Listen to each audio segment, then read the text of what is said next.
aussi, c'est-à-dire que ça revient à ce que je disais au début. Au lieu de le traiter de manière abstraite, il vaudrait mieux justement l'analyser dans ses ressorts réels. Hein, et la lutte contre des groupes pro-palestiniens, à mon sens, elle participe à l'invisibilisation de la lutte contre l'antisémitisme. Hein, par exemple, vu que je suis très content d'être invité par l'UJFP, je pense que très sincèrement, les attaques contre l'UJFP, par exemple, participent de ça.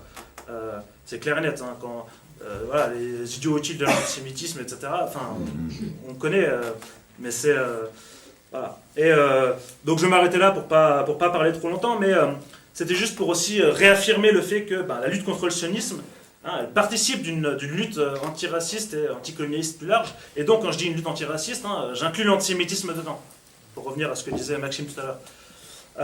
Et que du coup, ces groupes, ces revues, ces sites, c'est pas des lieux neutres. C'est pas juste des lieux neutres dans lesquels on pourrait publier un peu ce qu'on veut. Voilà. Moi, je pense que c'est des appareils qui jouent un rôle dans lequel, qu'on peut pas ignorer.